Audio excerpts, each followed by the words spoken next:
Hey there, welcome back to the Producer Joe Show. Hope you guys are all having a good week. I really do appreciate you tuning in. If you haven't subscribed to the YouTube channel, please do so. If you don't mind, please. The little bug is up there in the top right corner. SD Radio Joe. Please subscribe. And we're just going to get going here. Got a good friend of mine on here, long time radio guy, one of the best voices in the business, for sure. So here we go. Let's bring him in. We're going to bring in Rick Lawrence. Mm. Hey, how's Joe. that drink? Hey, it's perfect. Thanks for stopping by, man. It's really cool. No, thank you, thanks. Man.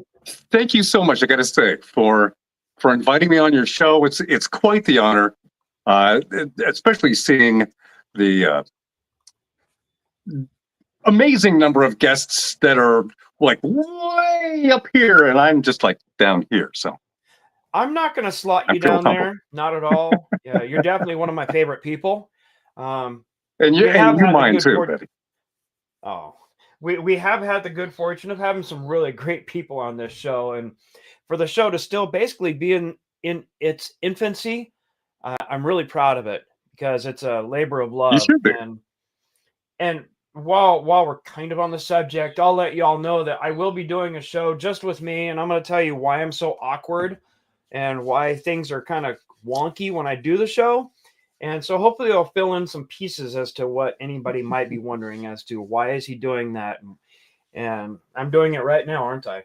But no, I got some ticks. But you know what? This is all for the better for getting people like you on, good people to talk about and talk to and know your stories. Segue. What is your story? Obviously, we know radio. Where did you start out? What gave you the radio bug? Did you only do radio? Wow. I mean, okay. Starting off, no clue I was ever going to end up in radio at all.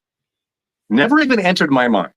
Though as a young child, I was fascinated by the disc jockeys and their delivery and how they developed those amazing voices that they had back when I was growing up. And but that was just a second thought when I was a kid. After that, never thought I was going to actually make a career out of it. Not in the least. But I pretty much started off as an art major in college. Thought I was going to be an artist commercially. And then I decided that, excuse me, I'm getting over a chest cold, so I'm going to go. Then I stupidly decided that I don't want to do stuff for somebody else. I just want to do stuff for myself. Something hit me. To be quite honest, I was taking art classes. The theater, the drama theater, was right next door to the art building. And on breaks, I'd go over and, let me go check out the theater. And I would go over there and I'd watch them on stage. And one day it hit me. And I thought, okay, I'm going to change my major to theater. And I told my mother, and she just about had a heart attack. But she understood because I'm a creative, I was going to be an artist.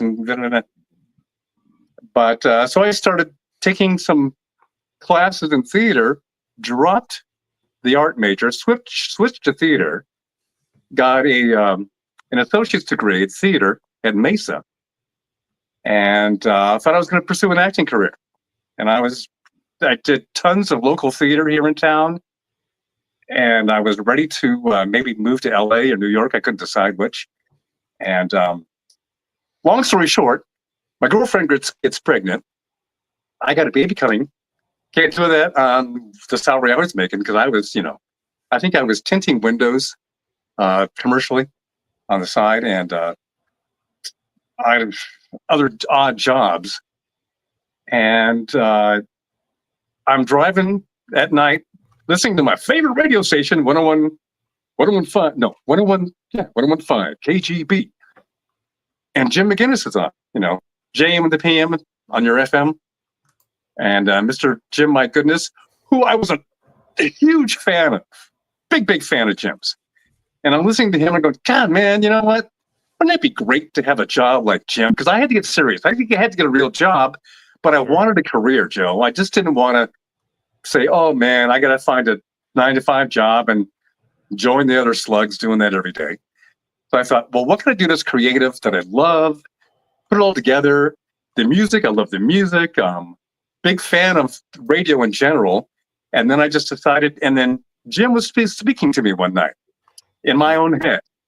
And he said, get into radio or give it a shot. I had no clue if I was going to go anywhere, honestly. So my wife and I went on a cruise, a bay cruise in San Diego that KIFM puts on. And Art Good, who did Lights Out Jazz on KIFM back in the day, was hosting the cruise. And I said, oh, I'm going to ask Art, hey, Art, how do you get into radio? What's the method? Can you give me any tips? And I finally cornered him and asked him that. And he said, get an internship. Just get an internship, get your foot in the door, do everything you can, even if it does no credit, no money, nothing. Just do what you can. And eventually, if you're good enough, they'll hire you. Right. So I took that to heart. So I went back, enrolled in broadcasting classes and radio at City College downtown. Miraculously got on the air within a few months, whereas usually it takes like a year to actually get on the air. And but I guess I had the pipes, and that was all from theater. I have my whatever pipes I've got. I don't think I ever used to have them, Joe. Somehow just being on stage and projecting and learning how to speak and doing that trained my voice. So then they said, hey, you want to go on the air now? And I said, what? So and you learned how to work the microphone. Work the microphone. So my instructor at the time down there, professor, was Hope Shaw. And many people that went to City College and were on Jazz 88 may know her. She's passed away now. But so that's what I did. And I went to City College and I was taking classes. I got on the air. One day in the hallway, I think I was there for about maybe 6 months taking classes, one semester. And in the hallway was a little Post-it that said, hey, KGB is looking for interns. I just about crapped my pants and said, no way. So I basically put together a little resume, ran up there, got an interview to be an intern with Scott Chatfield, who was the promotions director at the time. And I don't know, I think there was like close to 100 people that was trying to get, or more, trying to get that internship. And Scott calls me up and says, hey, do you want that internship? Yeah. So things were like, I got really lucky, Joe. I don't know what happened, but this was just in promotions. So I'm in promotions, and basically what I'm doing is I'm putting together prize packs to give away when they go out on van runs. You know, the KGB van would go all over town and give away prize packs and tickets to concerts and cassettes and that kind of thing. And so I was doing that. And then they said, hey, and that was only for like maybe a month. And they said, hey, we need you to start putting together Jim's club night. Jim? You mean Jim McGinnis? JM and the PM on the FM? And they said, yeah. So it started at Park Place. I would hook up with Jim McGinnis, my freaking radio idol. And I would set up his club nights and we'd hang out and he'd do his club nights. I learned a lot from him, watching him work the crowd and give away stuff. And I can't say enough about JM, and he's still a very good friend of mine, and I love him to death. And he's like I call him father. Mm-hmm. I don't think he likes it, but anyway, so long story short, was doing promotions, doing the van runs. Then I got on the van runs. Then they asked me to work production. Then they asked me to get on the air. And then that happened, and it was happening very quickly. And then I got fired. And I won't go into it. There I am. That's my first day there. Look at that hair. Wasn't it beautiful? It was great, man. Was the that big hair. That was the 80s. That's for sure. And acid wash jeans and shirt. And Yes, little acid wash overkill, that's for sure. And my topsider shoes, because I was, it's all about comfort when you're in the studio. Right. You don't care what you look like. I didn't know they were taking pictures that day, and this guy, friend of mine, just took a picture of that. So, but Great shot. so now I'm on the air. I'm doing the overnight. Okay, I'm doing like midnight to, well, I think it was it 6, maybe 5 or 6. I don't even remember anymore. But I was also working in production at the same time. Long story short, they were pulling me out of production to do van runs, take the KGB van to the beach, give away some stuff. The production guy, head of production, didn't like me leaving all the time. He said, I can't use you in production anymore. I said, okay, fine, but I got my jock shift. Well, it turns out if you get let go out of one department in the company, you have to leave. Oh, you can't just stay in one department and get fired or let go out of another. You got to leave the whole company. So that was my run at KGB. Bummer, dude. But then they say you have not worked in radio unless you've been fired, until you've been fired. Sure.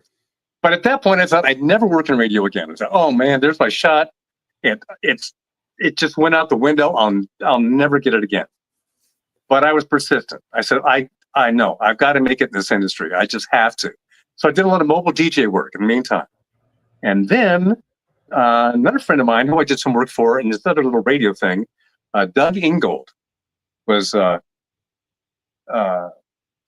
he was the PD for Y95, the same Y95 that Bromo used to work for in promotions. In fact, he was there when I was first hired there. So anyway, Doug calls me up and says, hey, you want a job? Yeah. So now, boom, back in radio again. And then from then, I never left. I just kept going. And I went from Y95. That changed kind of formats for a little bit. Jeff and Jared just left to go to B100. And then I heard about this. I was a rocker overall at the time. I loved rock. And they weren't playing rock. They were playing AC. Yeah, it was the AC adult contemporary pop. Anyway, so I was not really happy, but it was a gig. And then I heard about this station up in Oceanside called Rock 102.1, and they were playing like Metallica and Motley Crue and all these bands that nobody else was playing. They were a lot heavier. I want to work for them. I said, now I started to be in more of a, let's have fun, Rick. Let's get a radio job and have fun like you wanted to begin with. So when sent them a resume, said, save me from this AC hell, because I'm a rocker. And Tom Marshall. No, it wasn't Tom Marshall. Oh, didn't like him. Never mind. I can't remember his name now. The PD that hired me. So he hired me to do weekends to start. There we go. Rock 102.1. Then I knew Ruth 66, who I knew as Nina Reba, who I had met some years before. And we were at a Del Mar Fair media party. And she goes, I miss those. Oh, don't we all? Those were the best days, weren't they, Joe? Man, when they had the media parties and it was, yeah, that's a whole nother story. That's a whole nother show, man. That's a whole nother show, that is for sure. All the people I could talk about those things. Shivers. So, again, rules in a nutshell. So Ruth, Nina, says, Rick, there's an opening for traffic if you want to do traffic at where I work, where I'm doing traffic at. And that was, why can't I remember the name? It wasn't Airwash. It was Shadow Broadcast Services. Yeah. And there was a bunch of good traffic people down there. I joined that group. I think Jason Ostel was doing it from the air at the time, working for the company as well. And so I started doing the traffic. Well, then started the people at Rock. Oh, then by that time, Rock 102 went to Rock 105. And then Rock 105 says, hey, you're doing the traffic over here, but you're on our weekends. Why don't you just do traffic for us as well during the week? So they worked that out. So I was doing the traffic as well during the week. But then I started doing traffic for all these other stations. So I was on everything from KSON to the AM 600 to your classical choice 94.9 or 94.1, doing the news at the top of the hour on certain day. No, that was every day. Anyway, so it was crazy, Joe. I'm doing rock on the weekends, traffic during the week, with all kinds of different formats. But I was working 7 days a week. That kept going. And before I know it, I was being asked to do traffic here or news here or this. So basically, I ended up doing traffic and news and weather and jockeying for so many stations all at the same time. I could do bunch, like all in the same day.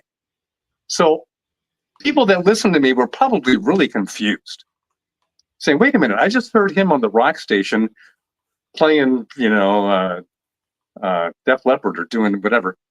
But now he's over on this classical station or the jazz station doing traffic and this and that. And I ended up doing the traffic with Susan DeVincent, Susie D, on the morning show on KIFM. And then I would still do my rock stuff on Rock 105.3. So, yeah, pretty much all over the place. So that continued for pretty much 30-some years. How's that?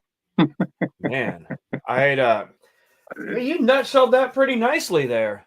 Yeah, I don't know, man. I felt like there's I didn't fly the plane. That's when they put us in the Skyhawk 172. But we started off at Airwash in the Bell Jet Ranger, which was actually an old whirlybird from the 70s, but it looked really cool. And we flew the Bell Jet Ranger for the longest time until they thought that was too expensive. So then they put us in the little Skyhawk 172 there, which I'm sitting in. And that's another great photo.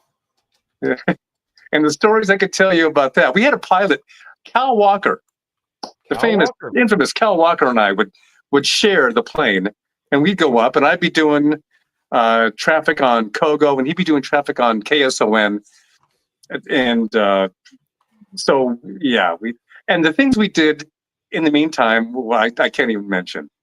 I can't mention that Frank, our pilot, if he spotted a balloon, because sometimes helium balloons will go way, way up high, at least a good 5,000 feet, and he would aim that plane right for it, and we would just all cheer every time he hit the balloon with his helicopter with the props and just kind of explode. Oh, that's funny. Yeah. Probably shouldn't have said that. Sorry, Frank. I might get you in trouble. Probably statute of limitations. You're probably pretty good. Yeah, probably. But the best thing about the airborne traffic in the plane or the helicopter, but mainly the plane, is because Frank would go out on hot days during the summer, and we'd fly just off the coast, just off the shoreline, actually above the shoreline, and we'd throw the windows open. And we'd let that ocean breeze come in, and we would just look down at the beach and say, who has a better job than us? Nobody. That's fantastic. It was a fantastic time. Yeah. So anyway. So that's how I got on the radio and stayed in it for so long. Don't know how I got there, but here I am. Well, I do know, I'm probably going to hop around a little bit here, but I do remember running into you at a Padres game once. What were you doing there? Yeah, that's another thing. In between radio jobs, actually, even during some radio jobs, I would have two jobs. And one year in between jobs, or actually, I was doing two jobs at the same time. I was ushering. It's not really ushering. They call it guest services or guest representative. It's and ushering. I'd be in I'd be in certain sections at Petco Park wherever I was assigned during that game, and you'd give me your tickets and I'd seat you. And it was a great gig. Got to watch all the games, sure, all the home games anyway. Meet a lot of people. A lot of celebrities come to Petco Park, believe it or not. So I let them all. A lot of celebrities at Petco as well. So that was just a very, very cool gig. And I may go back and see if I can't do another season or two there. I did 2 seasons at Petco. It's a beautiful ballpark, but pretty good office to be in. Oh, the best, man. I mean, come on. It's like the #1 ballpark in the whole country. Can't beat it. It's beautiful. It's a gorgeous ballpark. I didn't correct you, but I said you're an usher. I'm just not a fan of the changing terms in today's society. And it's right. But there's one that I absolutely love, and it is radio related. It's Joy Taylor, the director of First Impressions. I remember when I read that at 91X, I just cracked up. I said, "Man, that's like the perfect name placard right there." Isn't that perfect for Joy, though? Oh yeah, she and is nobody better. Joy is a joy. She is the most just loving. You just want to give her a hug every time you see her. Yeah, you sure do. She's always upbeat, positive. Love Joy. That building is pretty fantastic. When my father passed away, they sent flowers to the house and a nice card and everything from that building. Wow. I have to mention that every time I think of it because it was really a great gesture to send it. Just me, who am I? Was really great. That is fantastic. That's a company that I did. I worked for local media, San Diego there, for about what was it? 2 months, 3 months, but never was on the air. What happened was, at the time, and this is just when COVID hit. When COVID hit, I was doing nights 7 to midnight at 100.7. Started off doing it was KFM BFM. Yeah. And Dave Shelley and Chainsaw were the morning show at the time, before they went back to KGB. But when COVID hit, March, everything shut down. Aside from the fact that we had just been sold to Local Media San Diego, and they kept a few of the people. A lot of good people just lost their jobs. Chris Cantori and somebody. Well, I could name a million people, but fortunately for me, Dave Mason, and who else? Jeff Stewart. We got rehired to Local Media, who bought KFMB from Tegna, who took over the TV side because they didn't want radio. They just wanted the TV's part. So as we're setting up, waiting for our first days to start, as they move the equipment, all of a sudden COVID hits. And then everything shut down completely. They said, wait, before we go any further, just let's give this a minute, see what happens. 2 weeks later, they gave everyone notices that says, sorry, we're not going to start up again. We're going to go automated. We'll pay you for the time you guys waited, but that's it. And so that was my last day in radio, March 17th, 2020. Terrible time. I was writing that media column about radio and everything, and that's much when I stopped. 2 reasons. A, they fired all of my birdies who were giving me all the inside information. But 2, I had met so many great people while writing that column that they were getting fired, and I felt bad. I mean, it's not survivor's guilt because I wasn't working there, but I felt bad, man. So I couldn't do it anymore, and now I'm doing whatever I'm doing now. Yeah.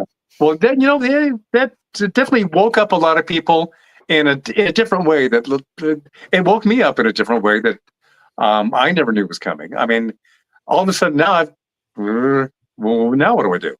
Well, of course, we'll just wait. I'll just get another radio job when it comes back. But I got to tell you, Joe, the radio industry has changed a lot over the years. Yeah, it's not the same anymore. Not in a good way. Yeah, and I thought about it a little bit more, and I thought, yeah, well, maybe not. Let's give it things a rest for a while. And at the time, during COVID, I just totally rediscovered myself. What made me feel good? What brought me joy? What I thought really mattered in life? And a lot of inner growth and introspection, and definitely decided I'm not quite sure if I wanted to go back in radio again. may do some voice stuff, but I still had my gig with the San Diego Music Awards. I host that every year, and I've been doing that for 30, Wow, that long, huh? 5 years now, I think, to being the voice of the music awards. And that's been just a thrill every year. I look forward to it every year. But I was wondering what else I was going to do, but I was doing a lot of hikes, a lot of introspection, and decided I'm just going to take it easy for a while. And it was about time. I'm not going to. Well, yeah, I'll tell you. I'm going to be 68 here in about a month. So I thought, well, maybe that was about the time I thought maybe I should just cash in on my Social Security, take it easy. I don't know what you call him, my accountant or the guy that does my taxes. He basically, that's all. I only see him once a year. He says, if you might want to take Social Security now, a little early, and enjoy yourself, because even if you live till 80, you're going to leave money on the table.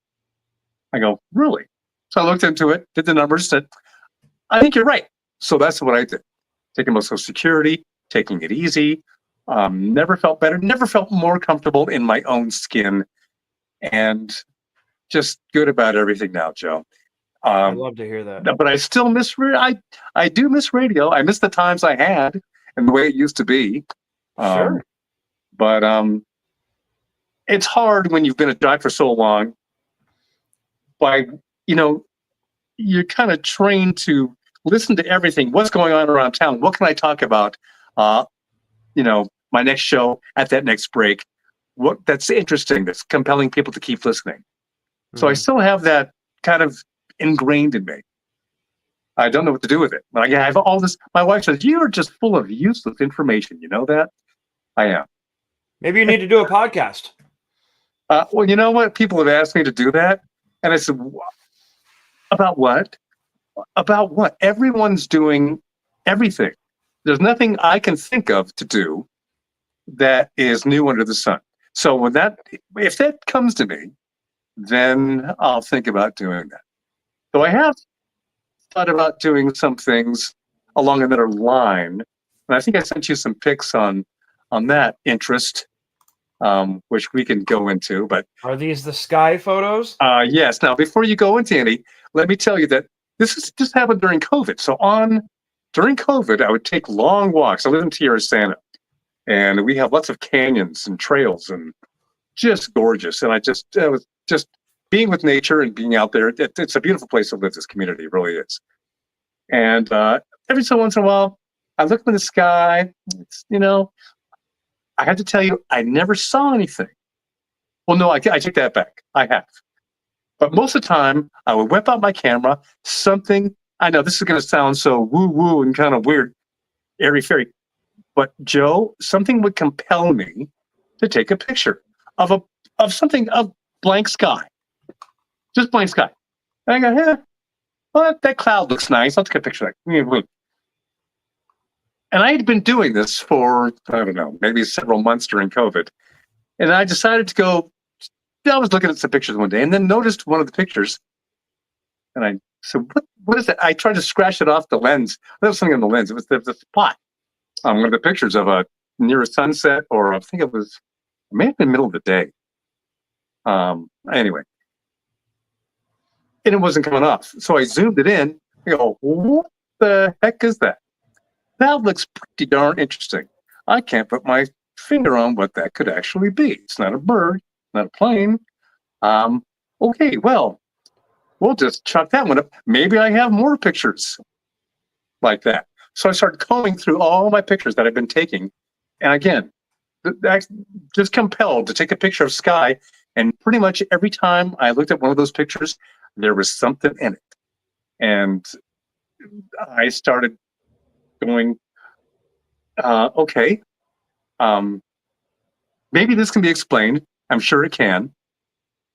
I've had other instances where I thought I actually did see a UAP, is what we're calling them now, not UFOs. But that's basically what those pictures were UFOs. So you want me to cycle through the photos? Oh, yeah, sure. You could throw one up and I can say something. Yeah. Now that to me looks like a flying turd at first. Because if you zoom it in, it looks like a turd. And it's flying. And I don't know how it got there. That high up in the air.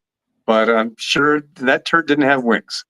And it wasn't a bird, because that's an amazing one right there.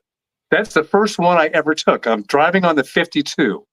Granted, if you live in San Diego, where Tierra Santa is, it's pretty close to Miramar Airfield. Yep. And I'm driving on the 52 going eastbound towards Tierra Santa. Miramar's on my left. I see this weird cloud formation ahead of me, and something just compelled me to take a picture because I thought the cloud or something might be in it. I don't know why I did it, Joe, but I did. I pulled out my camera, took that picture right there, and that is just over. So I wouldn't fill up your time. I put the zoomed in pictures of these UAPs, whereas I could show you where the big giant picture was, and with the surrounding landscape and how it's, the picture fits in. That was at my backyard. In fact, most of my UAP photos have been just in my backyard, looking at the sunset or looking up at the sky and taking a picture. Most of these, again, I did not see them when I took the picture. But I looked at the picture later, and there they were. That's kind of weird, isn't it? That's interesting. I'm not gonna lie. Now, I have to say, I have seen UFOs on myself, but every time I see them, actually, I can never whip out my camera fast enough to take a picture of them because it's gone, and you know what I mean? But yeah, I've been at concerts down at the one time I was just really freaked out. It was at an Ozzy Osbourne concert down at Coast Amphitheater, and sure enough, there was the three orange like little dots coming across. Weird angle. So that was one. But yeah, those are all these UAP pictures that I sent you have been just out my backyard. Though one time, I took a photo in the backyard yesterday of the sky, and that's what it looked like. Sorry, had to. Yeah, Sorry. well, Not I'm mocking sorry. you. I guess I have the touch. I don't know. But there has been other instances where things are, I don't know. This could be a whole other podcast or show. Whereas,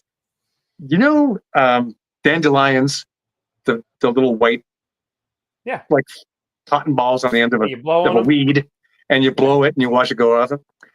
Well, one time in my backyard, a giant, it looked like, I swear to God, like a giant dandelion, like white, fuzzy. It wasn't clear. I couldn't really get it in focus, but it came around, went right into my face, and then zipped off in one direction. And that has got to be one of the weirdest things I ever experienced in my backyard. Another time in my backyard, something is coming across. It looked like it couldn't have been more than, I'd say maybe 25 feet up off the street. And it looked like a meteor. Swear to God, but it looked like it was like the size of a basketball, streaming. It wasn't coming down, wasn't going up. It was going parallel to the street. And it went behind the house, and I went around the other side of the house, but then it was gone. And I cannot explain that at all. That has got to be the weirdest thing I've ever actually seen. I cannot explain that. And I can't believe I'm actually telling you this because people are probably think, okay, Rick's, Well, as long as you're not making a mountain out of mashed potatoes, I think you're probably going to be okay. Yeah. Okay. Thank you. That was a movie reference for anybody who may have missed that. Close Encounters of the Third Kind. Exactly. Good reference, Joe. Nice one. Half a sunburn. Anyway, so so basically, that's kind of where things have gone in a quick nutshell. And now I'm spending my time working on seeing what I could do with more voiceover work. doing the Setting Music Awards and working part-time at What? the I was zoo. gonna tease it. Oh yeah, San Diego Zoo. SDZWA, San Diego Zoo Wildlife Association Alliance. Sorry. There you go.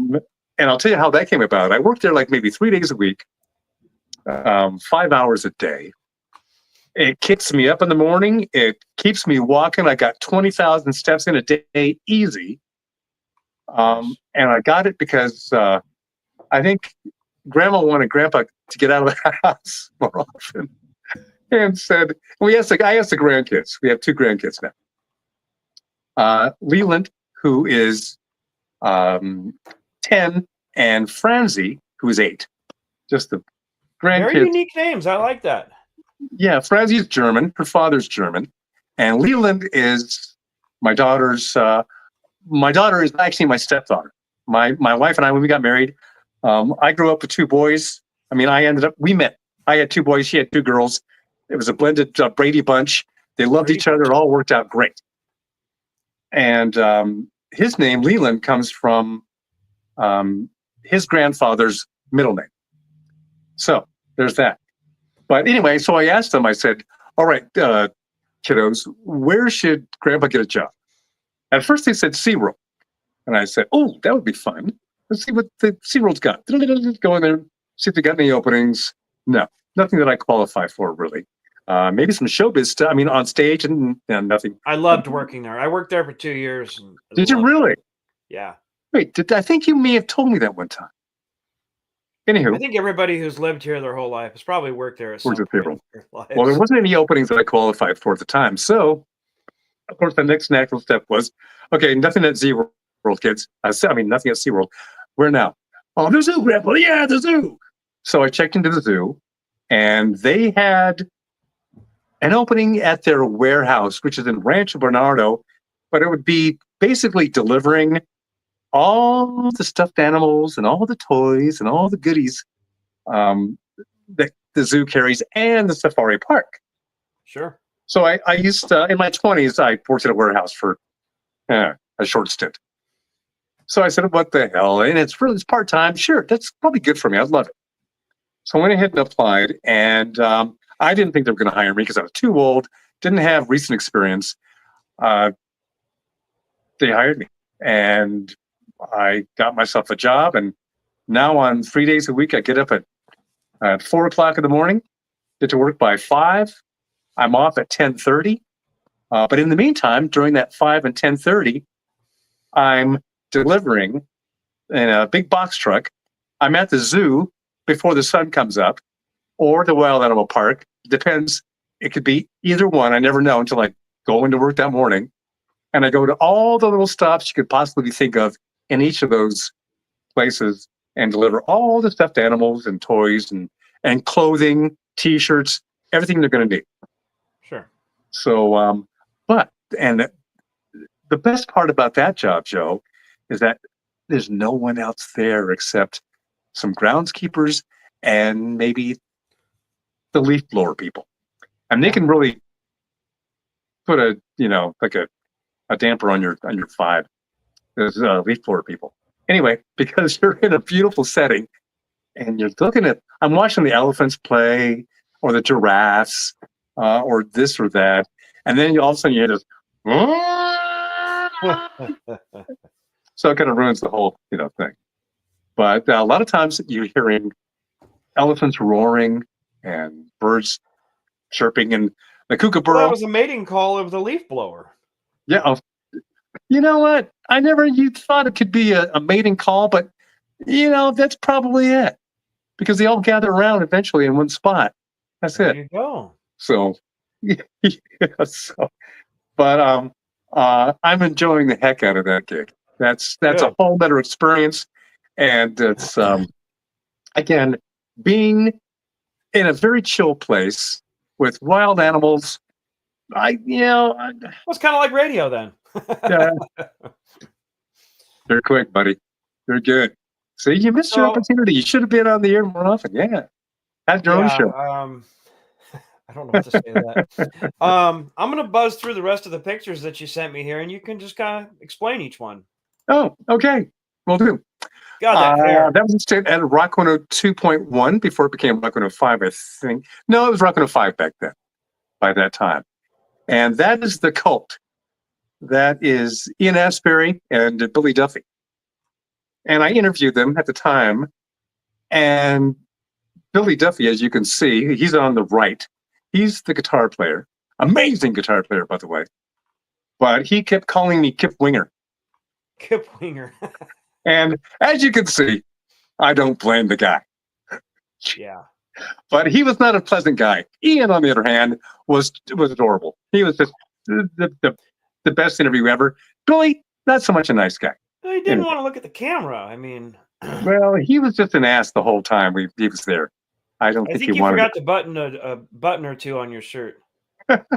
Oh, yeah. Excuse me. Sorry, there's no cough button It's on the podcast. I told you, I'm getting over this cold. Yeah, my wife kids me about that all the time. Of course, that's the way I looked when she met me. So it worked. It's fantastic. Did something for All her. right, let's Anyway. see. What do we got here? Oh, that's backstage that's my little area behind the curtain at the San Diego Music Awards, doing that this year. And by the way, local musicians, get your stuff in now because they're looking right now to pick out the entries, or they're looking to go through entries to see who's going to be up for awards this next coming year, which we don't know when exactly. It kind of changes, but it's around the same time every year. Always back at Humphreys by the Bay.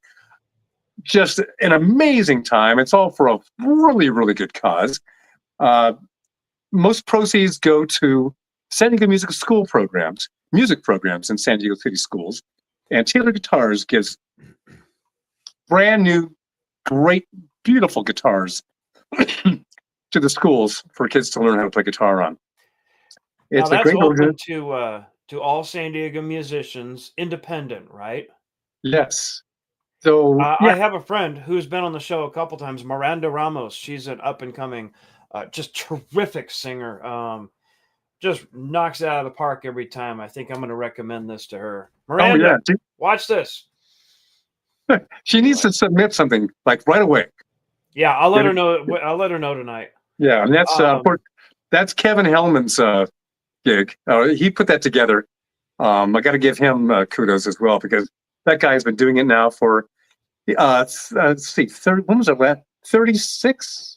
Wow. We did 36 years, and I've been part of it for 35. So it's fantastic, man. It's an amazing thing. Yeah, pretty cool. Oh yes, and that's before I would run off and do my gig at Rock 105.3. I was the news guy with Susan DeVincent in the morning at KIFM, when she was doing mornings at 98.1 KIFM there. And that is, now I want to say, Dave Cobbs. And Dave's a great guy. We got to ride in a limo that day to a special breakfast where he was giving away a brand new CD it was like a listener, meet Dave Cobbs listener party. So we went and did that, and that was fun. So we did so many things, and people still looked at me though. It was like the Champagne Jazz station, and I wasn't actually sure if listeners, when they first met me, were sure if I was. Are you sure you're Rick Lawrence? Because I don't think I looked like the guy they were expecting, to be quite honest. Anyway. Well, radio people seldom do. I have the interesting distinction of being in, not a distinction, but being in a Dave Cobbs music video. Is that right? I was up in LA, the Comedy Store. I would go there once a month and went down to Carney's to have a hot dog, and the Sexy Sax Man was playing there, and they were recording, and came to my table, and it shows me sitting at the table, and he's doing a Sexy Sax Man thing, and then Dave Cobbs gets edited into the video, and Bob Saget is in there, and it's like, what a weird time in my life, you know. I don't know. It was crazy. Well, you're putting out some kind of vibe, Joe, where it's just kind of they come to you. Yeah. Well, They sure did that night. That was very surreal. That was weird. We're here. And then final picture here. Tell me about this one. You know about that one because you, my friend, put that all together. That is where our mayor at the time. Huh? Oh, go ahead. Oh, okay. Our mayor decided to commemorate San Diego traffic reporters with their own day. And that was all due to your efforts, Joe. You put this all together because of your great love of traffic reporters. And we can't thank you enough for just doing the groundwork and everything you had to do. I can't even imagine what you have to do to convince the city to actually give a day to traffic reporters. But well, it was amazing. I'll say something, and then I'll back up a little bit. Yeah. I wanted to make sure that it was the mayor that presented it because there's times he's not there, and so one of his staff will do it. I wanted to make sure Kevin Faulkner was in office to be able to do that. Now, going backwards, yeah, I know it's weird, possibly even kind of creepy that, you know, I have such a appreciation for traffic reporters, but I have lived here my whole life, and I've heard all the names on the radio because listening to radio a lot. Wow. And, you know, then it just hits you that a lot of these people, they get up at 4 a.m, they go do the morning traffic, and then they're back in the evening. They're doing the afternoon drive. You know, it's not an easy job. And I've always, even in my baseball coaching days, I've always wanted to make sure that any tier of people are recognized. And I'm not saying it's a low tier or anything. I'm just saying it's a tier that's not often mentioned. Well, we appreciate it, Joe. We are so thankful that you put that together and so surprised when we learned about it. Again, and we can't thank you enough. And Mayor Faulkner was very gracious. He didn't look like he didn't want to be there. He really did look like this was cool for him too. And of course, at the time we had Monica, Zach, and then Cal, and then I can mention so many traffic people at the time, and we got the pictures. But it was quite the honor. And I got a haircut just for that. You can see how short my hair was. I think they took a little bit too much off the top, but there you go. Yeah, that was great. Yeah, that was fun, man. That was a great day. That was John fun. Monty. Yes, John Monty. Still love John. My daughter was there next to me, a photographer. That's right. It was just Monica, a fun time. It was really cool. And Marcy, Lupita. John. And we have a comment to the show here. Let's oh, do you really? I forgot the show was live. Huh? Marilyn Hyder says hello. Marilyn! Oh, that's great. I love Marilyn. Marilyn, of course, I used to work with in the Death Star. That's what we called the iHeart building, or Clear Channel at the time, actually. Yeah. She was, of course, a mainstay anchor at Kogo for God knows, years and years. And Marilyn's such a sweetheart, and she puts together our traffic or actually radio reunion party every year. Yep. Which I just saw you not too long ago at. And at least we don't have the media parties anymore, except for that one, which was and so yeah, kudos again to Marilyn for putting that together, because again, that's our opportunity. We can all get together, let our hair down, and tell each other how great they are. How great we are. You can't put your hair down so much anymore. I mean, no. You know, I still have dreams with long hair. I have dreams where it's just, like, it never went away. It was like it's always been there. It's weird. But I had it for many years. And then, I don't know if I told you the story, but you know these celebrity waiters auctions? Yep. They would throw those every year. And one year, I put my hair up for auction. Said, hey, whoever, I think it was at the Hilton on Mission Bay. And I decided, okay, now I'm going to do it, but I'm going to take the hair and give it to Locks of Love for cancer kids. And but I'm going to auction it off to see who wants to pay however much they want to pay to actually cut it. So one very gracious woman spent $400, gave that to cut my hair off that day. Wow. So everything went to a great cause. So That's that was fantastic. great. That's a And great haven't story. had it that long since. Would you? Well, if I Lot could of still work. grow it, man, it's getting kind of thin. It's getting kind of, it's not, doesn't have the thick luxury that it used to, but yeah, no, I don't think so. I think this is where it's going before it goes completely. Well, before we sign off here, you and your unbuttoned shirt there. I'm too Do you have sexy for anything my else that shirt you'd right like to there. say? Anything you want to promote? Anything you want to add? The only thing I would promote at this time right now is your show, which is I'm going to do, as I have done before, to my friends. I tell everybody about your show. Appreciate that. And also the San Diego Music Awards, which is coming up. Keep an ear out because we're not sure exactly when it's going to be again. It'll be sometime probably around March, April, maybe May, depending on what happens in the next few months, Definitely at Humphreys by the Bay. And it is amazing. If they want to look into that, is there a website they can go to? I would go to SanDiegoMusicAwards.com. Yeah. And check it out. I'm sure there's some links to submit your work.